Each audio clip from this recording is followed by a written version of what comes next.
Good morning, John Augustine, back again with a hymn of Johnny Cash. Were you there when the crucified my Lord? Were you there when the crucified my Lord? Sometimes it causes me to tremble, tremble, tremble. Were you there when the crucified my Lord? Were you there when they nailed him to the cross? Were you there when they nailed him to the cross? Sometimes it causes me to tremble, tremble, tremble.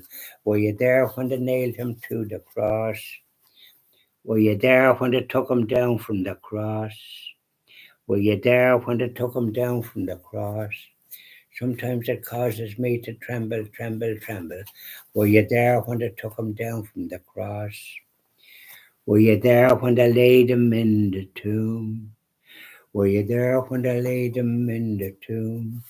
Sometimes it causes me to tremble, tremble, tremble. Were you there when they laid him in the tomb? Were you there when the stone was rolled away?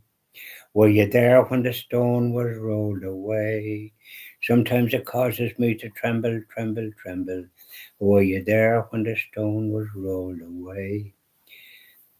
That was a lovely hymn by Johnny Cash and his lovely wife, Joan Carter Cash, a beautiful singer, accompanied Johnny, and also a composer of music and lyrics. May they rest in peace and be happy forever in heaven with all the ancient saints. To forget that was talking now about the stone. The once that was there when that stone was rolled away by the angels in heaven. With that, what would they call it? Joy, noise. They got as white as sheets, afraid and ran like jackrabbits. And Kuiper said, "What happened?"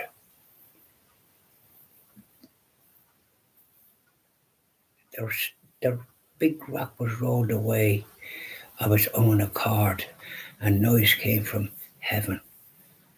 We got a terrible fright. Something was happening. Mum's the word, says Caiaphas. They took the 30 pieces of silver that Judas took. The betrayer said nothing, but we know all about it. You can't bury through it, you can't. Caiaphas, oh, what a skelter you are, Caiaphas. You disgrace the human race, what you did. And you continue to do it. And Mary Magdalene, a couple of ladies went to anoint Jesus in the tomb. And Mary went in. Jesus wasn't there. She started crying. She came out. Jesus isn't there. Where have they taken him? So as I can go and so we can go and bring him back. And the man that looked to be a gardener said, "Mary, Mary, don't cry. Tell the apostles that you've seen me." Was Mary happy? She was delighted. Off to tell the apostles. In the meantime, there was two disciples going glum as you like back to Emmaus after all the events that occurred, and a stranger joined them. "What are you glum about?" he says. "It looks as if you after seen a ghost." Lord and Hardy, the business of seeing a ghost on the ship. Very funny. But anyway, this is a different kettle of fish. So he spoke to them then about the scriptures and all the rest of it. The glumness lifted, and a sort of peace and joy began to come into their hearts and souls. And as they went along, it was getting dark, and the stranger was about to go on, said, "Hold on, come back and have something to eat and stay the night and continue your journey in the morning." And so the stranger said, "All right."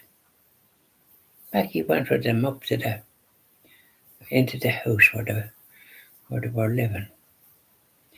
And when the food was prepared and the breaking of the bread, they recognized Jesus.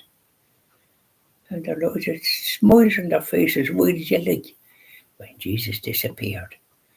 What do you make of that? They said to each other. We better go back to Jerusalem and tell the apostles. They'd be as glum as Anton too, hiding away in the upper room. So back they went, but did the apostles believe them? Afraid not. Did they believe Mary Magdalene? No. And when Jesus appeared to them, he let them have it. Well, he just said, I sent you 2 messengers and you didn't believe them. Not very disgraceful what you did. And he showed him the wounds in his hands and feet. And then Thomas, he wouldn't believe Jesus had arisen from the dead unless he could touch his wounds. And when Thomas was there and Jesus appeared again 8 days later, Jesus said, put your hands here to my wounds. Thomas stayed and fell to his knees saying, my Lord, my God, ashamed. And Jesus said to him, you believe, Thomas, because you've seen. Blessed are those that haven't seen and yet believe. And that's Catholics down the centuries who believe. And we shed many a tear when we contemplate the passion and death of our Saviour in our little book. So bye now and enjoy the rest of your day until such time as we have a few hymns this evening. And then let's talk business. Bye now.